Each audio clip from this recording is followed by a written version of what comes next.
Thank you, and through the chair, I'm really pleased for Managing Director Pancoast to present this. She's been working on this for quite some time.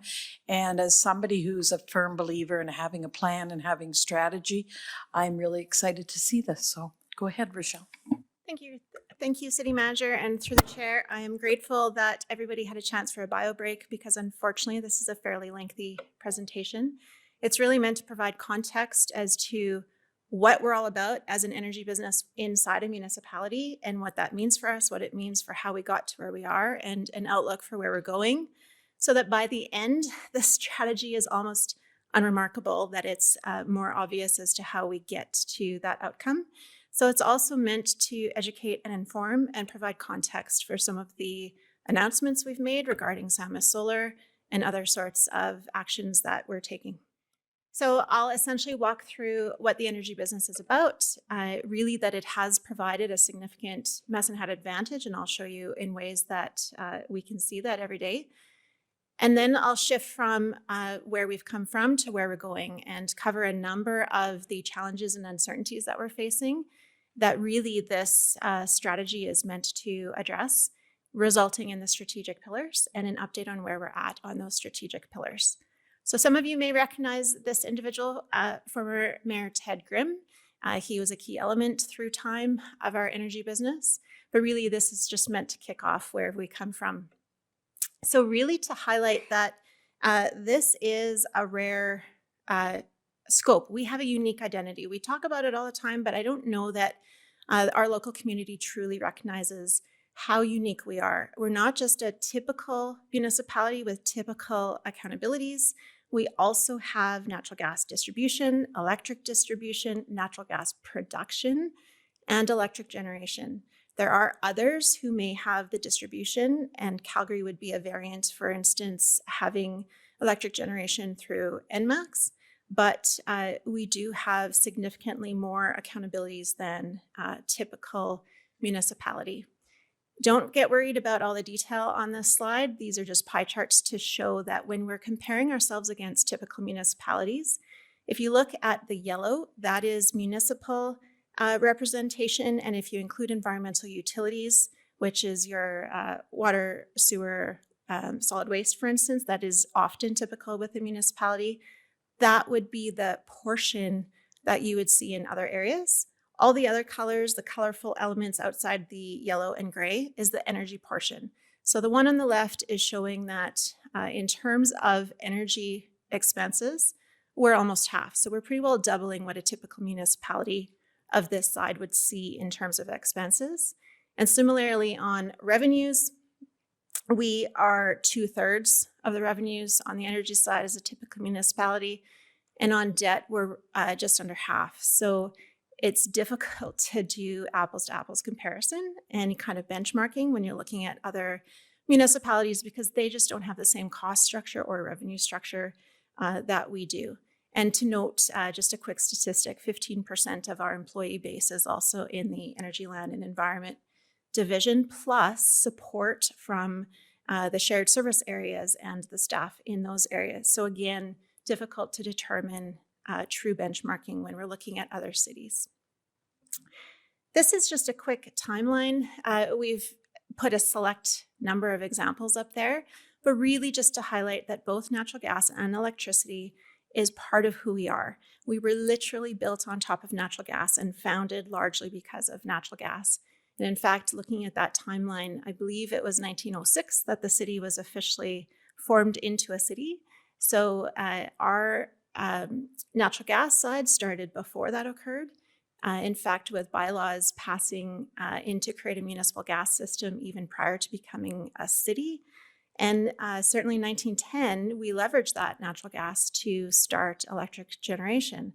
So it's in our roots, it's part of our fabric. And through that time, we've simply noted there some of the key steps that we've taken in order to retain our rights to that energy production and energy generation. Specifically on the natural gas side, we have a Medicine Hat gas agreement that grants exclusive rights to the city to drill and produce natural gas within our franchise area. That's been recently renewed and is ongoing.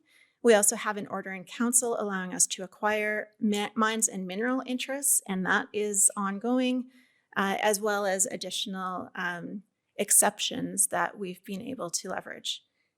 Similarly, on the electric side, we talk about our exemption fairly regularly. Our exemption is with respect to separate rights outside of the Electric Utilities Act.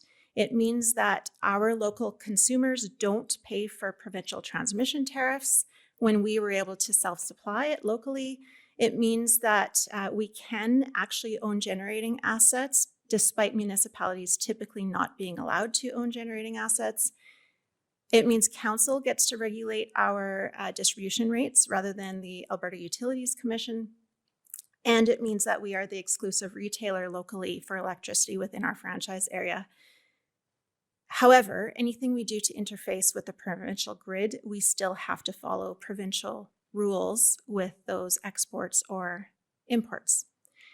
This very quickly is just to show that our franchise areas, as we call them, for each of natural gas and electricity extend beyond our boundaries into Redcliffe and certain parts of Cypress County.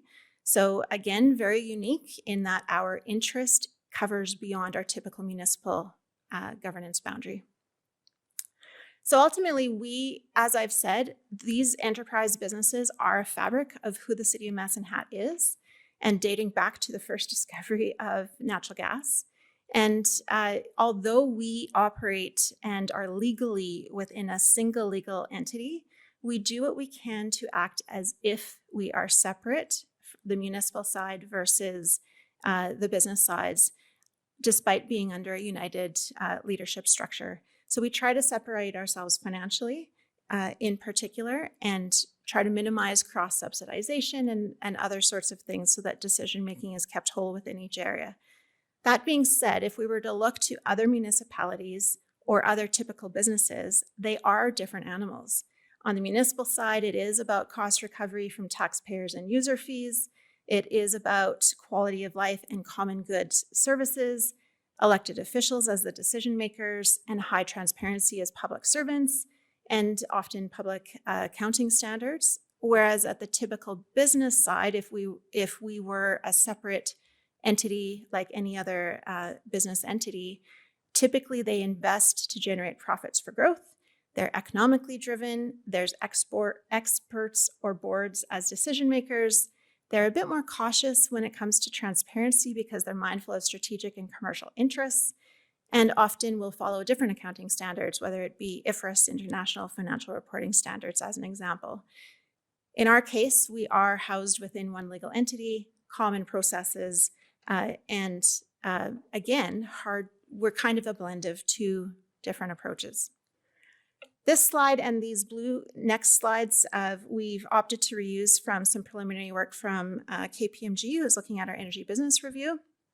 They were interestingly distilled our governance approach into three perspectives. So typically where a normal municipality would focus on the interests of the residents and local businesses, our council has the very challenging opportunity to wear three hats. They have to protect the business itself in terms of the energy business and the interests thereof. They are doing the same as typical municipalities in terms of protecting residents and small and large businesses. And they also need to protect the interests of the ratepayers. And as a municipal division, the energy business is also subject to the same policies, processes, and accounting standards and governance as the rest of the municipality. And sorry, I skipped a slide there. This again is a slide from KPMG that we've reused, and it's really just highlighting the flow of energy across our area. So we receive natural gas from outside our system. We don't produce nearly enough to self-supply our natural gas anymore. The bulk of it does come from third-party sources represented there by NGTL. That comes into our natural gas system, as well as what we do produce locally into our natural gas distribution and off to our customers. And similarly, that natural gas typically from outside the city comes into our electric generation facilities.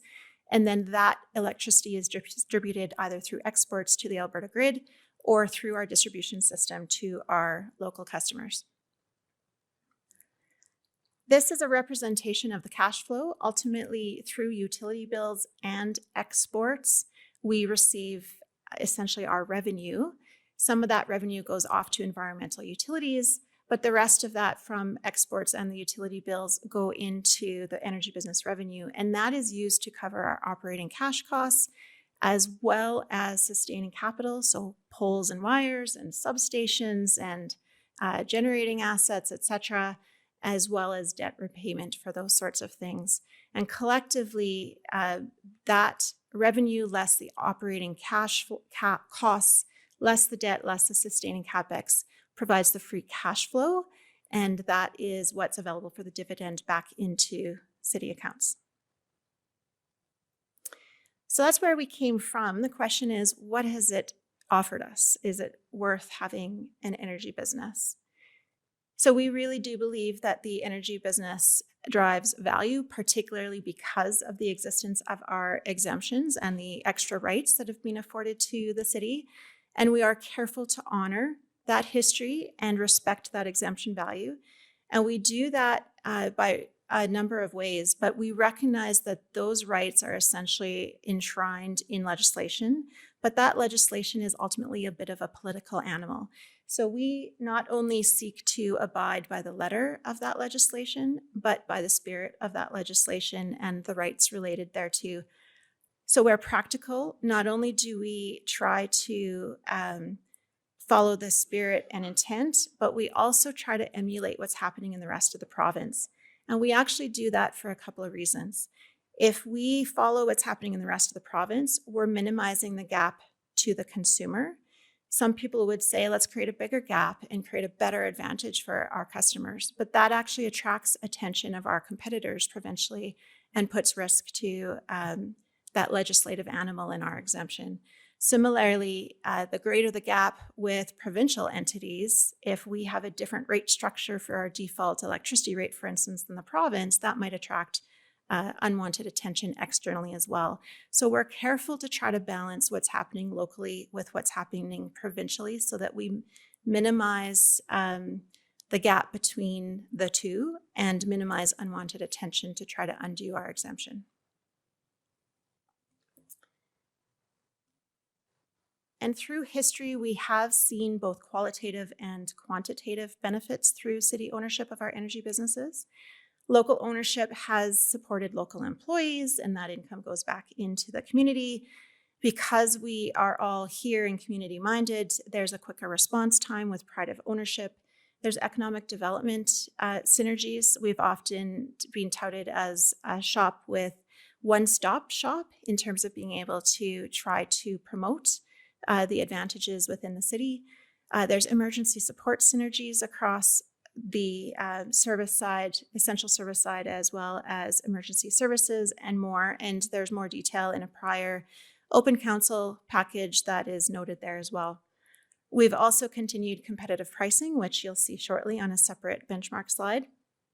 And ultimately, the profits that we have achieved through owning the energy business is truly reallocated back into the community for their benefit. That's not often seen, and it's not often as tangible as people would like, but it does show up through capital amenities, the Heritage Fund potentially being renamed to the Endowment Fund, and operating support to keep our taxes lower. So I'll walk through a couple of those in the next slides.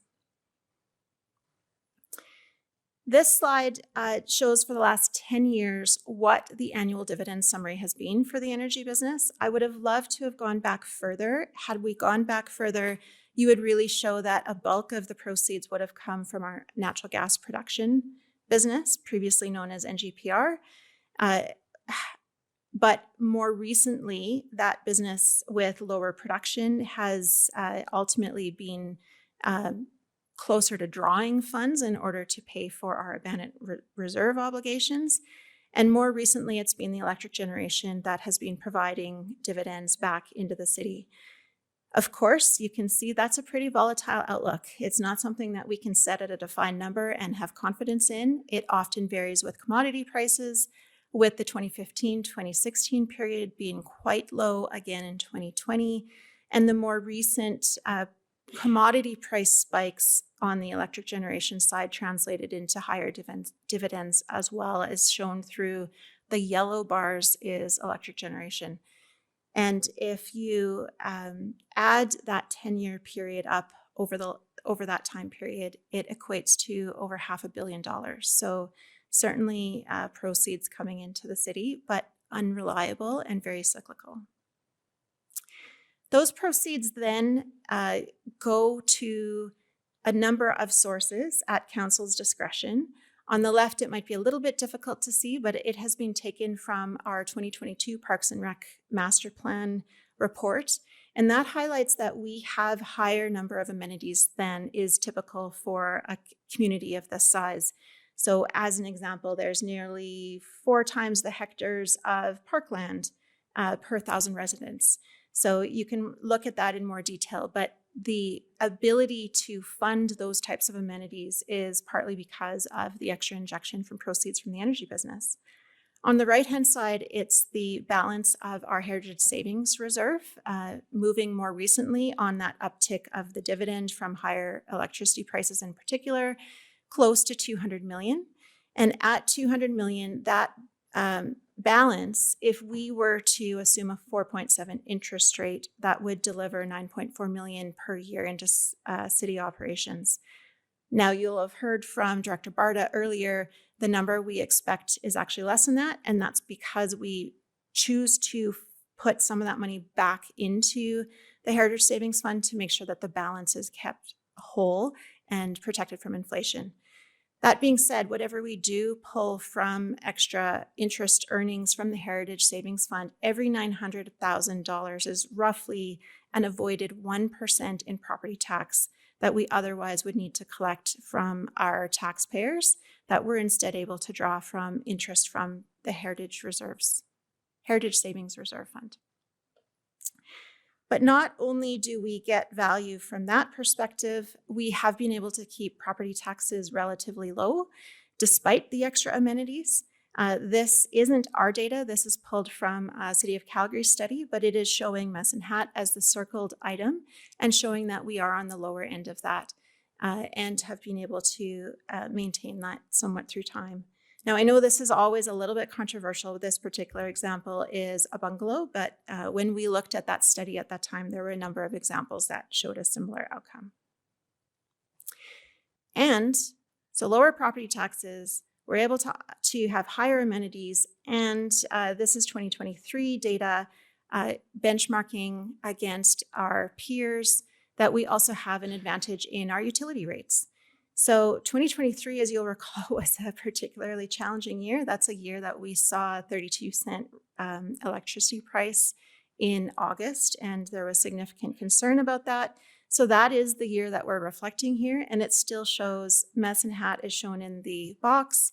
On the left of the box is our unsubsidized utility bill. So it's showing that we are more competitive than our peers.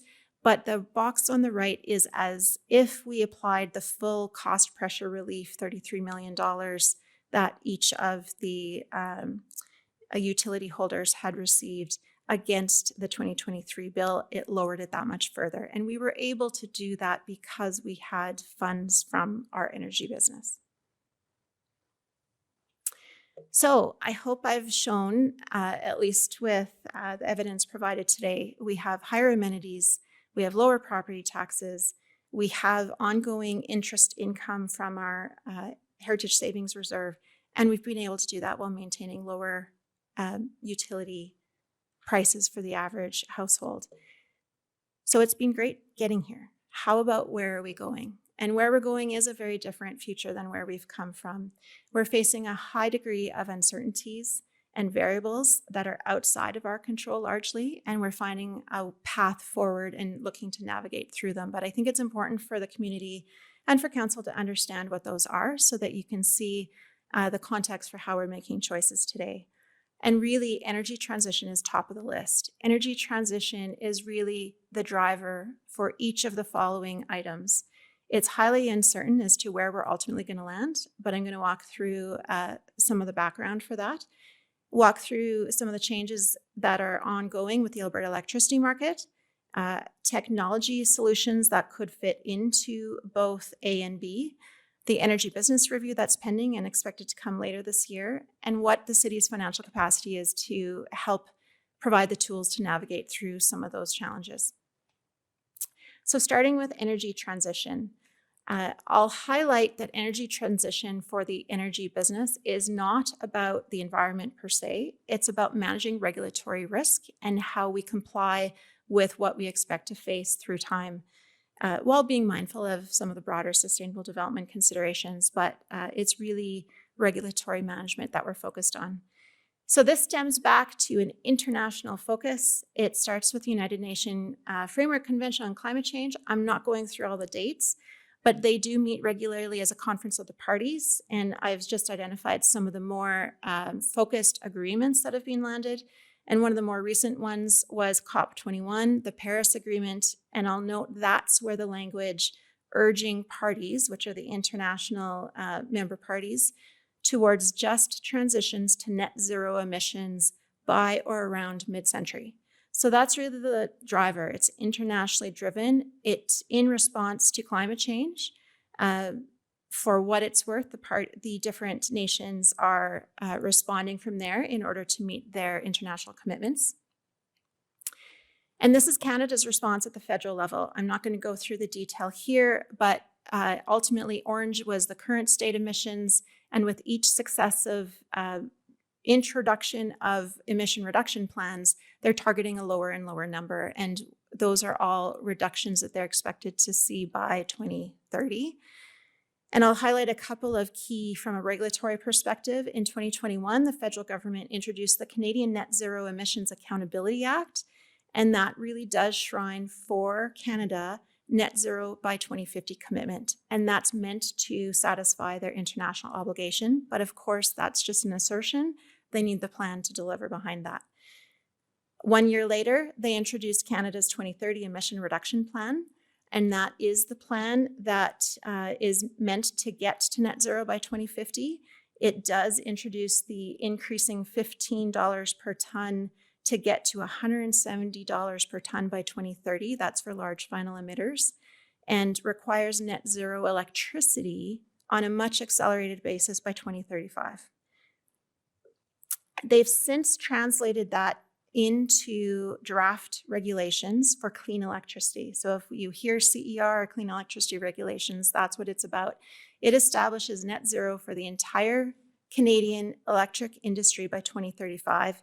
And the theory is it's meant to enable emission reduction for other industries. If electricity can be clean, then electricity consumed by industries will be cleaner.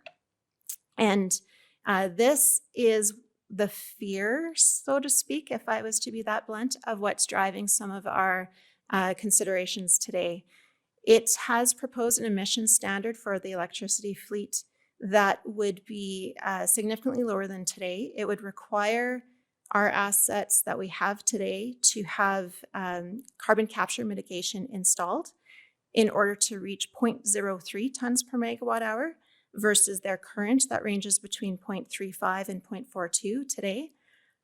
And if our assets can't meet that, they would actually be required to shut down by the time they are 20 years of age or 2035. So in our case, our newest assets would survive longer than 2035 by a couple of years, but our existing main plant would need to shut down by 2035. Unless there are flexibility measures introduced as part of the clean electricity regulation, and that is a possibility. Obviously, there's a pending election within a year or two. There's potential for non-confidence votes. There's potential for political change. So it's not set in stone, and these are just draft. But that is, the final regulation is expected to be released later this year, and it could be devastating for our existing fleet. What's happening, sorry, I keep missing these slides. What's happening at the provincial level, we actually, to a large degree, mimic what the federal government is asking, and that's so that we can have an equivalency agreement that Alberta's program is sufficiently recognized at the federal level. Actually, Alberta was one of the early adopters of carbon pricing and emissions trading system. And Alberta's actually been pretty proud of that because they look to be leaders in many regards on that effort to show that market mechanisms can work to help reduce emissions. And the provincial government has adopted the federal pricing of an increasing $15 per ton to get to $170 by 2030. That will be reviewed regularly, but more recently, the provincial government did say they are aspiring likewise to a net zero carbon neutral economy by 2050. So it's not net zero that's in dispute federally and provincially, it's just the timing. They are rejecting the 2035 timeline for electricity, and their emission reduction plan falls short on specific targets. So you will have seen that, particularly through the winter, there was quite a campaign from the provincial government against the clean electricity regulation that is draft, highlighting, for instance, Alberta's unique. We do have the risk of seeing brownouts or even blackouts in the dead of winter, which we were close to facing.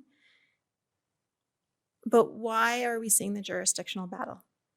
So the federal government has jurisdiction over international and interprovincial pipelines and power lines, nuclear energy, and importantly for this discussion, the pollution of national concern through the Greenhouse Gas Pollution Pricing Act. However, the provincial government has jurisdiction over electric generation, transmission, distribution, and related markets and natural resources. So there is an overlap because greenhouse gases certainly are impactful on the energy market, and there is cross-provincial jurisdiction implications as well. So we have seen issues of concern related to greenhouse gases end up in Supreme Court of Canada, and I would anticipate that possibility to continue again, particularly if the clean electricity regulation is approved by the federal government this fall. And of course, don't forget about the elections and mandate shifts. This is all political in nature and is subject to change. Either way, I would argue that the global momentum is accelerating for the case for change when it comes to regulations and policy development on items related to greenhouse gases. It's driven globally. Federal governments have an expectation to respond, and that is coming through various regulations. And regulations is what we have to operate our business within. So again, this is about risk management of regulatory change. I'll also highlight that the Axe the Tax is a consumer-based carbon tax. Everything I'm talking about is a large final emitter, industrial level type of tax or penalty, and it is a different program. It remains to be seen what may happen with the Conservative government if they come in power on the large final emitter side of the equation. The electricity market is also an area we're seeing significant change in response to energy transition.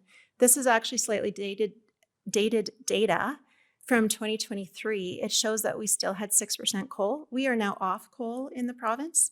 So we have moved considerably. We are seeing a change in our mix of electric generation sources. From gas units remain critical, as do ours, but we are seeing more renewables come onto the system, and that's changing how the grid is interacting. We happen to be one of the 2 deregulated electricity markets in the country. What happens to existing investors, including the City of Medicine Hat, should matter when it comes to regulatory change.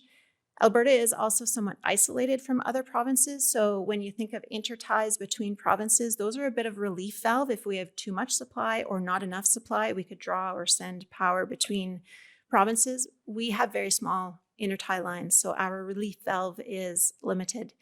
We also have very minimal hydro. You'll hear of Hydro-Quebec, Hydro-BC, Manitoba Hydro, et cetera, and those areas are actually very fortunate in how they're able to backstop renewables. Renewables is intermittent and can't always necessarily expect them to be on 24/7. hydro dams can adjust as needed to backstop. Today, Alberta can use natural gas to adjust and backstop as needed, but if the clean electricity regulations come into play, that may no longer be an option in the long term. But we don't yet have other technological solutions to solve that, what we call dispatchable generation, where if you turn on the switch, it's on and we know it's there with reliability. So knowing some of the supply mix change at the provincial level, the ISO, the Alberta Electric System Operator, is doing a restructured energy market redesign. That is pending. I'm not going to go through the details of that. Some of these slides are in for other audiences, but ultimately they are recognizing the supply mix is changing, how their grid is behaving is changing, and they're needing to adjust. They have 4 key objectives: reliability, affordability, decarbonization by 2050, and reasonable implementation. And we are very much paying attention. I won't focus on the left-hand side, but we're paying attention and we're at the table because what happens provincially will impact the city. We import from the provincial grid when prices are low, and particularly in the last few years, we've been net exporters because we've had surplus capacity and prices have been high. So whatever happens at the provincial level will impact our ability to import and or export and or the revenues and expenses related to those imports and exports. So that is an important change that we're paying a lot of attention to. So if the province is trying to figure out how to grapple with energy transition and we're worried about what the technological solutions are, let's actually walk through some of those considerations. So this graph has a number of different technologies included, and the ones to the right of the graph show how long it will take before they're likely to become economically feasible.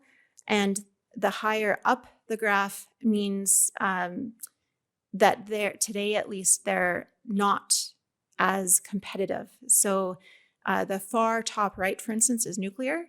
That will take a long time to develop, and it will be very, very expensive. The bottom left shows both solar and wind. They're commercially viable today and readily available. So those are the extremes on the graph, but ultimately none of those solutions can really solve our problem today. So if we have to try to manage energy transition to an electric grid of net zero by 2035, we haven't identified what the technology solution is at this point. In addition to technologies that we're paying attention to, there's other things we can do. We can do time of use pricing. We could do other sorts of behavioral changes and or incentives or signals for our consumers. We can look to AI and data-driven technologies and optimization solutions when it comes to how we run our equipment and or energy through our pipes. We can do fuel blending. At the customer level, we could look at home or building heating alternatives and more. So that's all on our mind as well. So that's all to say there's things moving on the technology side. No silver bullet today, so to speak. We're going to probably need a combination of all of the above to help solve this momentous challenge. A further uncertainty is the Energy Business Review. Council will be very comfortable with this motion as to what staff have been directed to do, but ultimately we have engaged KPMG to do an independent look at how best to drive value from our energy business. The motion was for COMCO, our commodity-based gas production and electric generation, but we since adjusted the scope to include the distribution businesses as well. And I'm not going to go through all the questions. There's 2 slides here that focus on questions, but some of the questions we're asking is, what are the key drivers for long-term sustainability? What's the preferred philosophy on ownership and why? Best legal structure? How do we protect and grow our competitive advantage through time? What's the appropriate financial structure going forward? Recognizing that we also have broader SWOT or strength, weakness, opportunity, and threat considerations, particularly with energy transition requirements, being aware of all those factors that could impact that long-term outlook. In terms of the project approach and deliverables, these are the 5 phases that they're walking through. So phase 0 was a kickoff.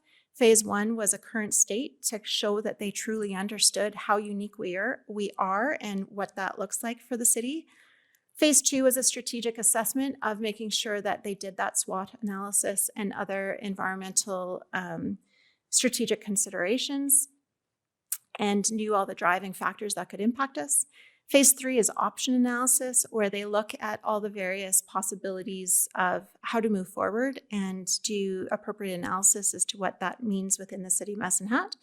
And then ultimately, later this year, their work will be largely complete by the end of September, but we will need to work through our administrative and committee and council processes. So we anticipate late November is when KPMG would be able to bring a report forward with their independent recommendation of how to proceed, and council would be able to consider how to proceed from there. So those are a lot of uncertainties that we're facing. And then there's a question of what is our financial capacity as an organization to help navigate through some of those elements. So I thought it was quite fortuitous that Director Barta had just presented on our reserves. I do have some repeat information in here from a different perspective, so I'll highlight some of those when they come through.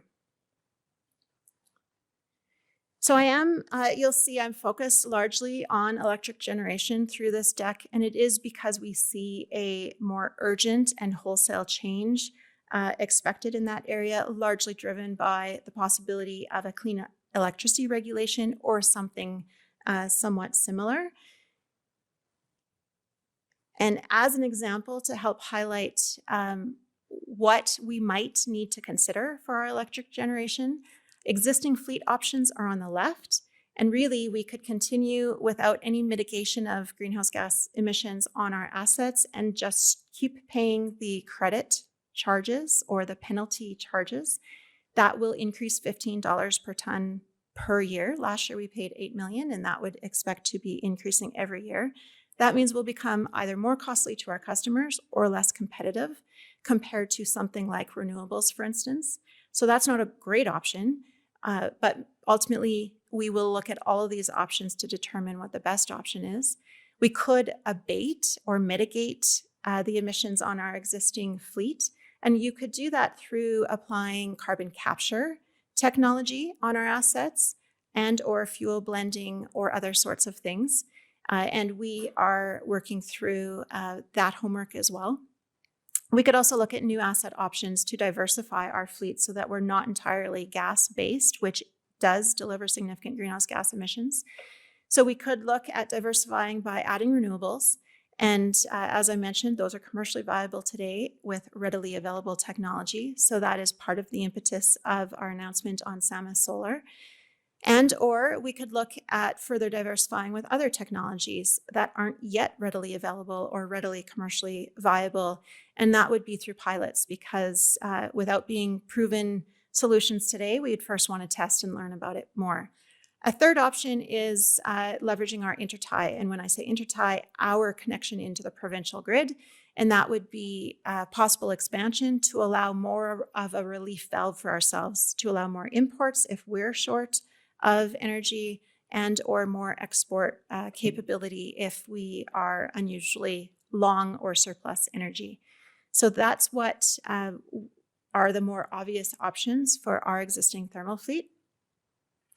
And to give a sense of magnitude, here I'm just using publicly available data, not necessarily city specific, but I'm extrapolating it and applying it to our number of megawatts. So capturing the carbon using a publicly available statistic, ultimately a loose translation for our full 300 megawatts is close to $1 billion. It's a big number. And that's adding capture technology to our existing fleet. It's not creating new capacity. It's just allowing us to keep our existing thermal assets running and being compliant with a clean electric regulation, as example. A second option would be replacing our entire thermal fleet with renewables. And that is in the order of 450 to 600 million if we were to look at the same 300 megawatts. But because solar only runs roughly 20% of the time, or wind only runs up to 50% of the time, we would have significantly less energy, even though we'd have the same number of megawatts. A third option is status quo, where we do nothing and we start relying more and more on our intertie. And in that case, we end up relying on our payment of credit penalties or using credits to pay against those penalties. And you can get away with that for a certain amount of year, that our cost would increase by $4 million per year. But eventually, if the clean electricity regulation or an equivalent were to come into play, we would lose our full business at that point. So any of those three options are great. We either require significantly high investments in order to sustain the existing business that we have, or we will see increasing revenue erosion and ultimately risk the business viability. So it's much more likely that we'll see a blend of the last two options, where capturing carbon is quite expensive. We look to bring more information to the public on that soon. We do see a path towards more renewables, but we can't rely on renewables exclusively and likely need to also involve more use of our intertie for both imports and exports. So you have a sense of the magnitude of the numbers, upwards of $1 billion in the extreme. Do we have the money to work with that? And you'll note through Director Barta's presentation that, okay, well, we might have $800 million in the bank, but we also have a host of liabilities against that.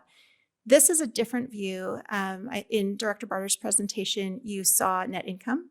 This is a cash flow look, focusing on whether we are, as businesses, contributing into the city's bank account or drawing from the city's bank account, taking into account our expenses, our sustaining CapEx requirements, and where our revenues are offsetting that or not.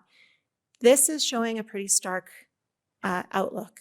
This is showing on the municipal side, we have historically drawn more than we've contributed, and that's the dark blue right below the zero line. And that's really recognizing that we've been able to rely on dividends from the energy business through time, and we've been able to comfortably do so, whether it's for the operating side or more so from the capital side of things. So that is set to continue. The blue bars are essentially the environmental utilities, where there's a higher capital draw than normal, and that is impacting negative cash flow. The gray is part of that as well. The yellow and the orange is the gray is the gas distribution and gas production. The yellow and orange is electric distribution and electric production. We're also forecast to be cash negative over the next little while. And that's largely because commodity prices are quite low and forecast to continue to be low for the next while, with the onset of a significant amount of renewables coming into the province, as well as some larger generating assets that are impacting the price. I mentioned that the Alberta market is pretty small on the electric supply side of things, with very few relief valves. So when we have too much supply, prices are quite low. When we don't have enough supply, prices are quite high. So we're quite a volatile market. And in this next forecast period, we're expecting to be quite low. And that's contributing to negative cash flows to the tune of over $100 million per year across the city level. Now, remembering we have $800 million in the bank, that $800 million starts to get drawn down pretty quickly if this forecast continues. This is a point in time forecast. It changes regularly. You can see the arrow go up and down.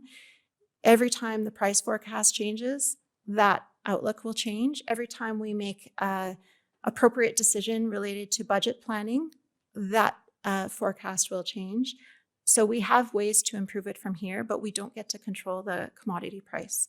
I will note it looks much more favorable on the back end, with the yellow increases pulling us above the line. That is driven by commodity prices. That's assuming that if we see clean electricity regulation come in by 2035, prices are going to get pretty tight on the back end, but highly uncertain, and I wouldn't put a lot of stock in that. I will also highlight this unfortunate negative outlook is before we use any funds for energy transition. and before we use any funds for facilities for the future or other sorts of asks that are pending as part of the broader budget process. The next couple slides are just a couple of other ways of looking at it. This is looking at our net asset, financial asset position. Director Barta had talked about getting to a balanced position more recently. And of course, with our cash draw that I showed on the previous slide, this is showing that our net position erodes considerably and gets pretty low once again. And again, before we actually make any draws for energy transition or anything else. This is another look. And again, some of these estimates are a point in time and will change as we're making decisions through the budget process and as we get updated commodity prices, but consistent with Director Barta's position, our net debt is growing and our reserve balances are declining. So certainly a trend that isn't very favorable and not sustainable unless you start to see commodity prices lift, which is the case of as to why you're seeing it lift on the back end, but very uncertain.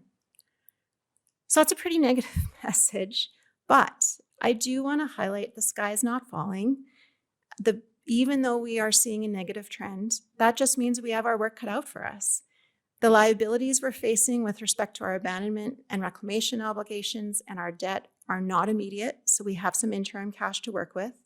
The decarbonization rules with respect to clean electricity regulation aren't yet cemented, and even if they are cemented this fall, they are subject to change either through jurisdictional battle between the province and the federal government, or they may introduce additional flexibility in the rules, and or there's election change.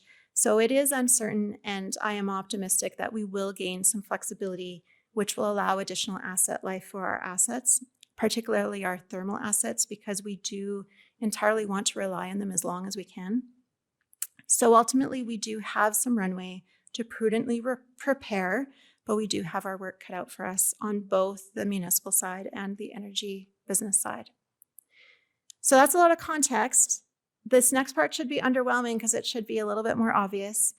There's a ton of uncertainty. This isn't a really bold and ambitious strategy. This is wait a minute, we need to see some pieces fall into place before we really position and take bold moves. So this is a bit of an incremental and positioning approach. It's not even a roadmap, because a roadmap at this point, when you're a little bit in the dark of where the different pieces are going to be going, would be a bit reckless. So instead, recalling the level of uncertainty that is persisting at the moment, especially on the electric generation side, energy transition being the key driver, the rules are still changing, and they will be even subject to change through elections or anything else. So it remains to be seen how quickly we need to decarbonize. The market rules provincially are changing and responding to the changing supply mix, and how that impacts us specifically will emerge through time. Technology solutions don't yet exist that cover everything we need to in terms of affordable, clean, and reliable. Typically, any of the technology solutions only cover 2 of those 3. Renewables, for instance, affordable and clean, but they aren't dispatchable and therefore they're not reliable. You can't turn them on. You can't turn solar on in the middle of the night and expect them to be there. So we are still reliant on our natural gas assets to backstop us today. The Energy Business Review will be coming with recommendations from KPMG to Council later this year, but subject to what that recommendation is and Council deliberations from there, remains to be seen what that might mean for how we approach the energy business within the city. And financial capacity, really the cost to manage all of this, it's very, very high. I mentioned the $1 billion number as an example, but that's only if the rules remain stringent and accelerated. And like I say, I'm optimistic that we'll have some runway to help improve that outlook. So the short term is about advocacy, incremental, no regret type investments. And I will argue that Sama Solar would be one of those if we get the opportunity to be the owner. And preserving and creating optionality so that we can be ready and position ourselves to move quickly is key. Experiential learning, monitoring, and as I say, overall readying. So I'll back up a little bit. We did come to council back in April of 2023. These were some of the guiding principles we shared through a briefing note at the time. The date and item is there if you'd like to go look. But some of those themes were already present then. It was about pilots. It was about tracking where compliance requirements might be. It was about keeping our eye on community interests, business viability, diversification, scaling. All those principles remain true today, but we have since solidified them into an actual overall objective that we have had in mind for quite some time, but we're now solidifying. And that really is to drive value from the energy business, or not even, ultimately drive value for our community, keeping in mind three things. One is making sure that we focus on the customer. The energy provided needs to be cost competitive, reliable, and compliant to our local customers. Without that, we can't expect to retain the customers we have or grow the economy that's important to our community. We also are keeping our eye on sustainable profits from the energy business back into City of Medicine Hat. I mentioned in the short term, that's a challenge with commodity prices being so low. And ultimately, if we don't think we can recover, if the energy business can't be viable long term, we actually need to face into that and transition to external sources. And in this case, that could be as simple as relying more heavily on imports from the provincial grid. It also means that managing through this transition risk, it's a big risk, and it may take investing significant dollars, and we need to protect our taxpayers from shouldering any unintended transition liability. And sometimes that liability might come from doing nothing. So we need to find that prudent path forward that helps protect our taxpayers. So what does that mean in terms of our actual strategy statements?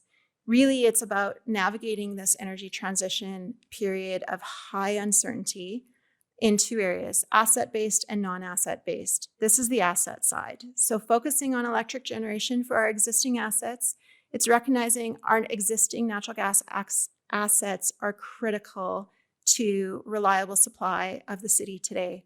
We have no intentions of shutting those down early or prematurely.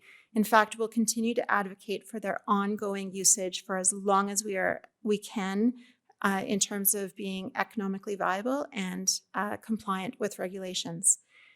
But it also means that we need to identify opportunities to start managing that regulatory risk and look to diversify early where we can, but only if we see a path that's economically favorable and only in scaled and affordable phases so that it is a no regrets approach.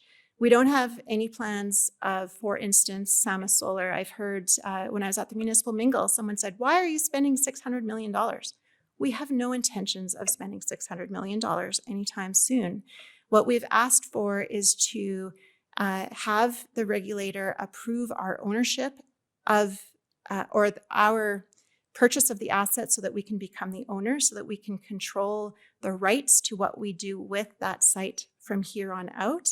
And we have also asked our regulator to approve our ability to build up to 75 megawatts for the first phase. That is nowhere near $600 million.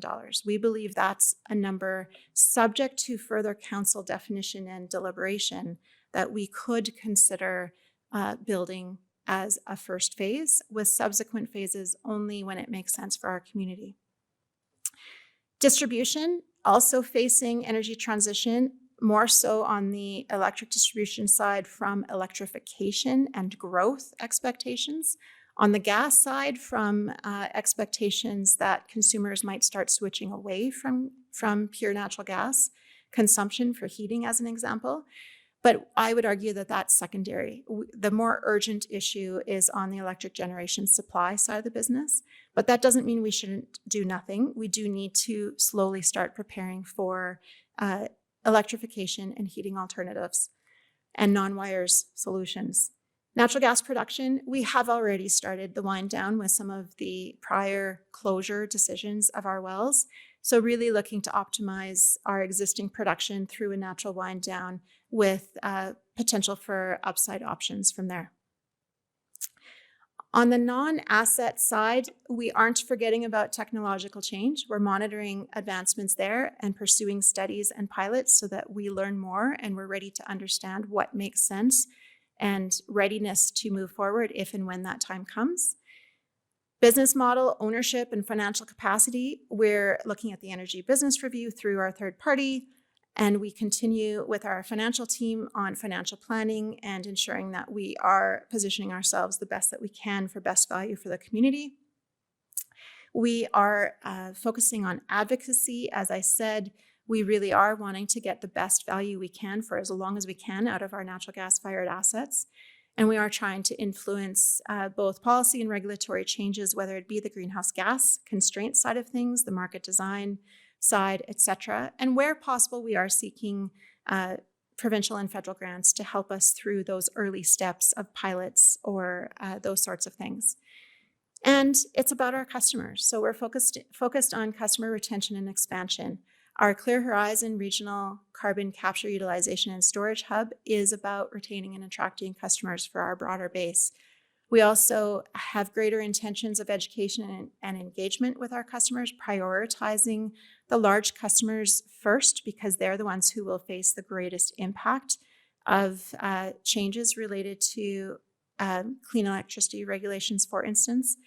And we're mindful that if we don't have the option of building any more gas units, what we have is what we have, and we're being careful how we allocate that to potential growth customers, recognizing we're potentially in a period of scarcity, and we're mindful of that uncertainty going forward. So where are we at on some of those elements? We are continuing to invest in our thermal gas-fired electric generation assets. We're continuing to implement greenhouse gas credit strategies to help mitigate the carbon risk on those assets. We've completed a carbon capture pre-feed or early stage engineering study for our Unit 16 and 17 assets that we look to bring what we can to the public soon. And we're preparing for market design change. On new electric generation assets, you've heard our announcement regarding Sama Solar Park and the development opportunity there. And on distribution, we are involved in the Energy Innovation Challenge, and we've progressed to a point where the proponent awards for the first phase are pending, and we're looking to have announcements, I believe, in late October. We've considered a budget ask related to rate-based transformer upgrades, and that would be to support future electrification, so timing may be a question there. And on natural gas production, we continue to track well on our abandonment program. Our existing wells are being optimized economically, and we'll continue to revisit value-improving options. On the technological change side, we've completed with our partners the hydrogen roadmap. As I mentioned, the pre-feed study for carbon capture is complete, the Energy Innovation Program. On the business model and financial capacity, the Energy Business Review with KPMG will come later this year. We are in the midst of establishing our end-of-life cost for our electric fleet. That is something that we don't actually have quantified and on our city financials at this point. So we're looking to get a better handle on what that could look like if we're forced into that position. And we're continuing to do scenario analysis. Scenario analysis is key because there's so many variables that are still changing. We're at the table on clean electricity regulations via our membership of Electricity Canada. We're at the table with the Alberta Electric System Operator and the province for market design. My colleague is there in person and I'm there remote last week and next week and several more weeks throughout the balance of this year. And where we can, we've taken advantage of grants. The NRCan and Emission Reduction Alberta grants have supported our Clear Horizon project and related pre-feed studies as well. Clear Horizon is on track for our broader customers. We are initiating a large customer engagement starting, I believe, on the 25th of this month with our large commercial industrial customers. We've engaged with radio ads to help educate and inform the broader public on more of a soundbite basis, and we're continuing the analysis of how we allocate what's left of our firm natural gas supply if we aren't able to build any more. So that has been lengthy, and I know it's late into the evening, so a quick summary. We do believe the momentum is accelerating. They are global international agreements driving federal focus on greenhouse gas, which is also percolating into the provincial area. Again, energy transition and the regulatory targets to get to net zero is seen as a matter of timing and stringency. Even the province has said net zero by 2050 is a target, so it's not if, but when. However, it's not achievable with existing technology in the province or in the city. So we are prioritizing electric generation because it does face a generational burden of a potential entire fleet change out through time and potentially on an accelerated basis. But regardless of how we proceed, our focus will remain on the impact to our customers and our taxpayers. Ultimately, we take this very seriously and we're privileged to be able to have the opportunity, so that remains a focus for us. Either way, this will take a thoughtful approach in succeeding and navigating, and we're not the only ones. We're one entity amongst a number of entities in the province. This is a provincial challenge, and it's not one that Alberta is alone in. Saskatchewan, a number of the maritime provinces, and I believe even more recently Ontario has joined the list of provinces who've put their hand up to say this is a real challenge. The federal government sees a path forward because most of Canadian electricity is hydro-based and is already clean. So it's the rest of us who aren't yet clean that they're wanting to target and see some real movement in. So we have to figure out how to find a path forward and take on that entrepreneurial mindset of our city pioneers. They helped get us here, and we need to be thoughtful and mindful as to how we navigate through this. So prudent early steps to help better position us for an uncertain future. And again, I'll repeat, short term is more about advocacy, incremental, no regrets investments where it makes sense economically to do so, preserving and creating optionality because so much can change in the next several months, if not few years yet. Experiential learning and monitoring and overall readying so that we can pull the trigger where we need to with council support along the way. And of course, these are strategy statements in a highly uncertain period, so it will be revisited early and often as clarity emerges. Thank you. Managing Director Pancoast, that was an excellent presentation. And I think you even managed to keep everyone's attention at 10:30 at night. So excellent job. Now we'll move to questions. Councillor Hirsch. Thanks, Your Worship. I had the privilege of listening to the presentation already by Managing Director Pancoast in the Energy Committee, and I'm just wowed by the complexities, but yet encapsulating in a 60-minute tip of the iceberg presentation that doesn't even get into the weeds on every different division is just a testament to how you can kind of put your thoughts together without going down different slippery roads. So with that, I'm glad. I kind of wish this would have been a presentation or, quite frankly, almost a separate meeting, because for me, this is a tipping point for the City of Medicine Hat, where we're at, both being voluntarily drawn into the fight when it comes to us being part of the energy contribution with our energy units. But the only thing I wish, and I kind of want to title almost this presentation, keeping our options open. At the end of the day, I'm getting feedback from the community saying, like, Samus, what are you doing buying that? And what are you doing with this? And don't worry, the political wins, this will be solved by next election. And really, and that does lead up to my question, but I have a couple comments prior. Political, reputational, financial, technological, market are all risks in your presentation. And normally we only deal with one or two in any type of issues that we have to deal with. So it is so pronounced, the challenges that were ahead. It's, in some cases, it's somber because, again, we're in certain realities. We don't know what lies ahead. So again, we're keeping our options open. So again, I think it was really instructive to council and the media and public to understand where we're at, what our thought processes were, and where we think we're going to go. And in fact, we don't know what that looks like, is quite honestly. as I said, this is just an iceberg for consideration, thus the energy review. And that's what drove consideration to say, okay, I'm just a sitting councillor. None of us really have that breadth of knowledge to determine what might be the right course of action. In fact, our people at KPMG, they don't have a crystal ball either.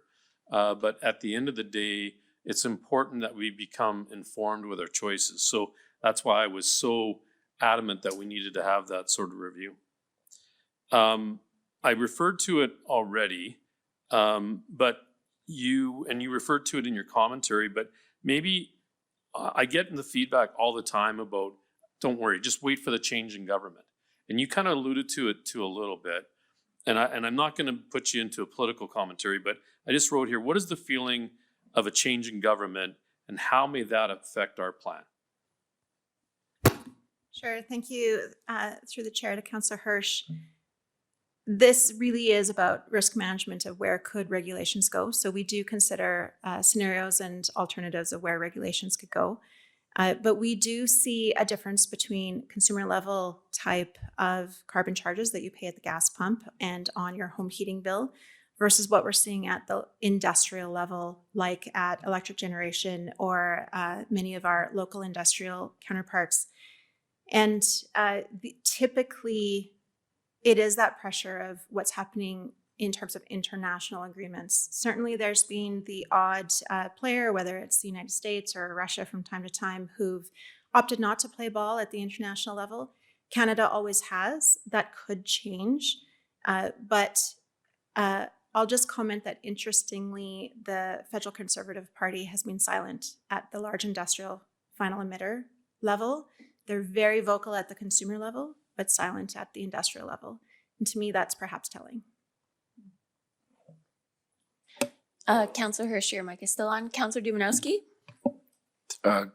Excuse me, through the chair, I want to thank you for the presentation as well. I feel like I want to say a few things, but it's 10:30, so I will be quick. I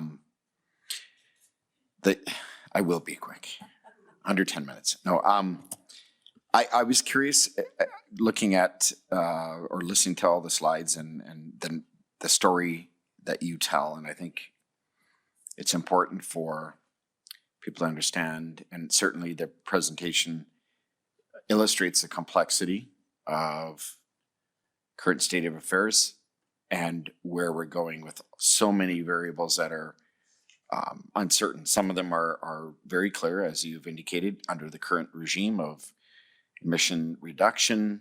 These are real targets that we have to meet, or we pay the penalties, as indicated with the per ton increase that will grow exponentially as time goes on.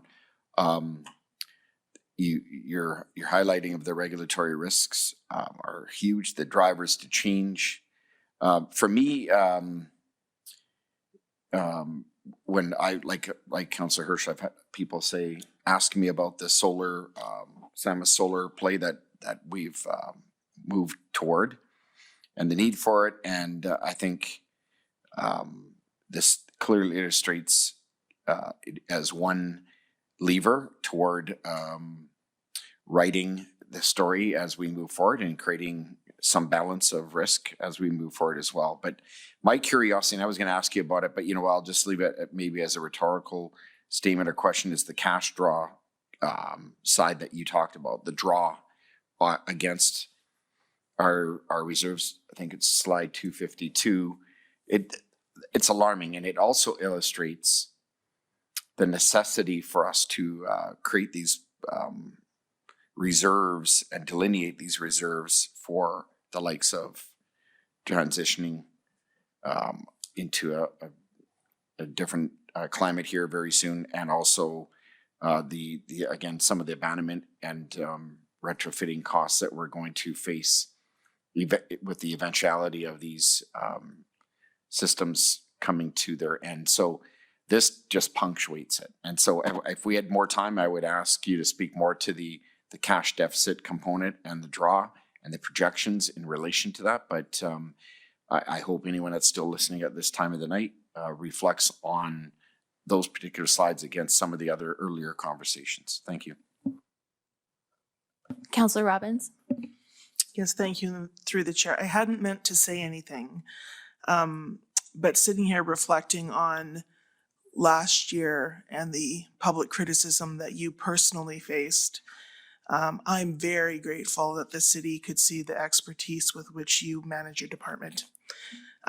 We have experienced it, well, some for many years, but at least for us, for 3 years, where you really know your stuff and articulate it, and your understanding of international and all of that weaving together, and your knowledge of the industry itself. So I'm very grateful that the committee said this would be something for us to hear. I don't care if 2 people watched it, it was worth their time to learn more. And so when people say to me, you know, why aren't my bills cheaper? You know, many complaints we get, I'm going to say, you know, you can look online on the September 16th meeting and watch a presentation by Managing Director Pancoast. And then we can talk about what you think we should be doing that's different than what she suggests we should be doing. So thank you very much for your time. I'm not sure vindication is the right word, but that's what I feel for you. And so I wasn't going to say anything, but I just had to. So thank you. Okay, I don't see any more questions for you at this time, so thank you for your presentation. And we'll move on to item 12.4.